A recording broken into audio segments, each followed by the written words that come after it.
अंगणवाडी कर्मचारी संघटना व आशा वर्करचे निदर्शने, विविध मागण्यांसाठी निदर्शने, पंचायत समिती आवारात जमल्या शेकडो महिला, घोषणाबाजी करीत न्याय देण्याची मागणी, गटविकास अधिकारी मॅडमने आश्वासन देऊन केली निदर्शनाचे सांगता।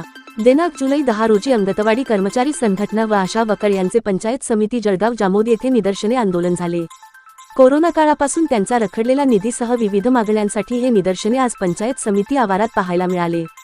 या मागण्यांच्या संदर्भात गटविकास अधिकारी, उपविभागीय अधिकारी तसेच ठाणेदार यांना अगोदर निवेदन दिलेली होती। अखिल भारतीय अंगणवाडी कर्मचारी संघटनेचा मागणीतील आणि आशा वर्कर्स व गटप्रवर्तक संघटनेचा काळा दिवसाच्या निमित्ताने संपूर्ण देशभर संयुक्तपणे विविध आंदोलनाच्या माध्यमातून साजरा करण्यात येतो। त्याचाच एक भाग म्हणून आम्ही आपल्या कार्यालयासमोर 10 जुलै रोजी एक दिवसीय धरणे निदर्शने करणार आहोत, असे निवेदन अगोदर यांनी दिले होते। देशातील अंगणवाडी सेविका व मदतीस त्या गेल्या 50 वर्षापासून केंद्र सरकारच्या पुरस्कृत एकात्मिक बाल विकास सेवा योजनेमध्ये मानधन सेविका म्हणून अतिशय प्रामाणिकपणे अल्पमानधनावर काम करतात। त्याचप्रमाणे आशा वर्कर्स व गटप्रवर्तक सुद्धा गेल्या 18 वर्षापासून आरोग्य विभागात महत्त्वाची कामे करतात। कोरोना काळात त्यांनी केलेल्या कामाची दखल ही जागतिक आरोग्य संघटनेने घेतली आहे, परंतु केंद्र सरकारने 2018 पासून आमच्या मानधनाच्या मोबदल्यात 1 रुपयाचे सुद्धा वाढ केलेली नाही। मिळणारा मोबदला हा अत्यल्प असून त्यावर या महागाईच्या काळात कुटुंबाचा उदरनिर्वाह करणे शक्य नाही। आरोग्य विषयक 45 प्रकारची कामे तसेच वेळोवेळी योजना तसेच निवडणूक विषयक कामे, SIR सारखी कामे सुद्धा सातत्याने जबाबदारी लाभली जातात। त्याचा परिणाम आमच्या नियमित जगण्यावर होऊन कामावर आधारित मोबदला असल्यामुळे योग्य तो मोबदला सुद्धा वेळेवर मिळत नाही। त्यामुळे आम्ही आज आमच्या या मागण्यांसाठी निदर्शने करत असल्याचे त्यांनी सांगितले। या आंदोलनाला जळगाव जामोद गटविकास अधिकारी मॅडम यांनी 15 दिवसात त्यांचे मोबदला देण्याचे आश्वासन दिले। यावेळी पंचायत समितीचे अधिकारी संदीप कुमार मोरे साहेब सुद्धा हजर होते। मी अंगणवाडी सेविका आणि तालुका अध्यक्ष लक्ष्मी गजानन गवई। आम्ही 24 महिने कोरोना काळात काम केलेलं आहे, पण एकाच महिन्याचा आम्हाला भत्ता मिळालेला आहे आणि 23 महिन्याचा बाकी राहिलेला आहे। तो सरकारने तात्काळ आम्हाला देण्यात यावा। तसेच आमचे काही प्रश्न आहेत। अंगणवाडी सेविकांना ग्रॅज्युटी लागू करण्यात यावी। एकूण किती मागण्या आहेत तुमच्या? एकूण मागण्या आहेत आमच्या प्रोत्साहन भत्ता ज्यांना मिळाला नाही त्यांना त्वरित मिळण्यात यावा। खूप अंगणवाडी सेविकांना काम केल्यामुळे त्यांना 1ही रुपया प्रोत्साहन भत्त्याचा मिळालेला नाही, ते सरकारने ताबडतोब आणि तात्काळपणे देण्यात यावा अशी आमची मागणी आहे। तसेच आमचे जे टे बिलं राहिलेले आहेत ते निघालेले पाहिजेत। मदतनीचे इंधन बिलं ते वेळेवर निघालेले पाहिजेत आणि स्टे बिलं सुद्धा वेळेवर मोबाईल रिचार्ज हा नेहमीप्रमाणे आम्हाला देण्यात यावा। तो आम्ही स्वतःहून रिचार्ज टाकून अंगणवाडीचे काम करत आहे। तसेच FRS बद्दल जास्त अडचण येत आहे, ते अडचण दूर करण्यात यावी। म्हणजे त्याच्यात थोड्या अडचणी येतात, तसं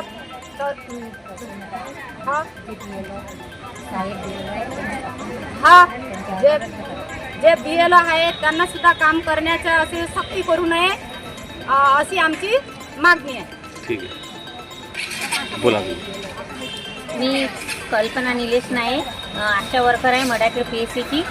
आम्ही 24 महिने काम करून सुद्धा आम्हाला कोरोना भत्ता मिळालेला नाही। त्यांनी 1,000 रुपये देऊन 1,000 रुपये मिळाले फक्त आम्हाला, आणि त्यांच्यातच आम्हाला खुश करून टाकले की बाबा एवढेच आले होते पैसे, हे आम्ही तुम्हाला देत आहोत। परंतु हे आम्ही रात्रंदिवसा जो व्यक्ती बाहेर गावून आला असेल त्या व्यक्तीला 14 दिवस आम्हाला व्हिजिट मारावी लागली, त्यांचं पल्स रेट घ्यावे लागले, त्यांना काही आरोग्याच्या सेवा द्याव्या लागल्या।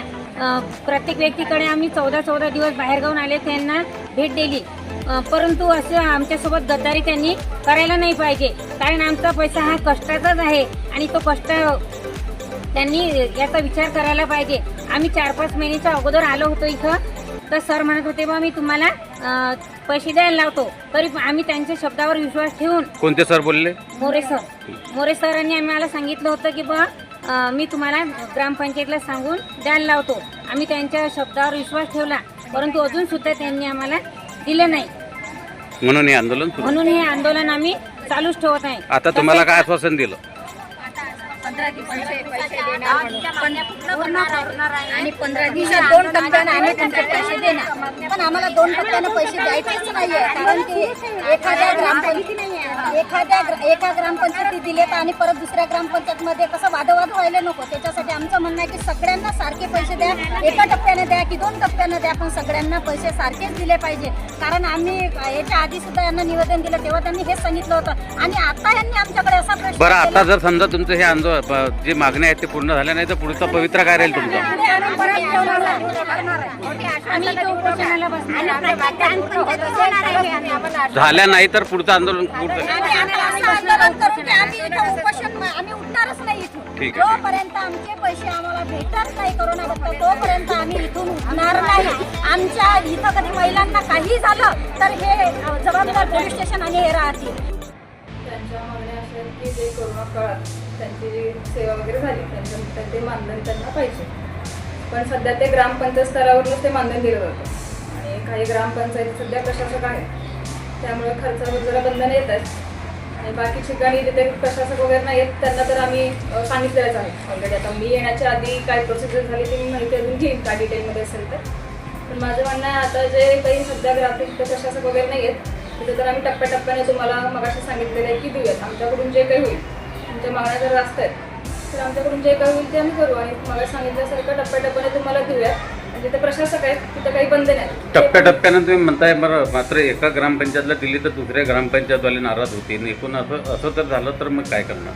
नाही, ग्रामपंचायतचा इश्यू मी तेच सांगते. काही ठिकाणी प्रशासक आहे तर आम्हाला पण काही बंधन आहेत तिथे वरूनच कोर्टाचं ऑर्डर आहे की आम्ही खर्च वगैरे नाही करू शकत. तिथे जर खर्च आम्ही करू शकतो तर सुद्धा आम्ही आमचं काही म्हणजे काही हेच नाही बंधनच नाही त्याच्यात. जिथे नाही करू शकत तिथं पण आम्ही अजून काही माहिती वगैरे मागून डिटेलमध्ये काय करता येईल आमच्याकडून अजून ते करूया. 19 पासून ज्या प्रलंबित आहेत तरी आता केव्हापर्यंत पूर्ण होतील? समजा तुम्ही तुमच्या याच्या कुठपर्यंत पूर्ण करू शकाल? आता सांगितलं आम्ही 15-20 दिवसात आमच्या अजून जे टप्प्याटप्प्याने होईल तेवढं करूया. मी नाही झालं तरी आम्ही फॉलोअप घेत राहू. ठीक. तुमच्या ज्या काही मागण्यात आलं ते करूया.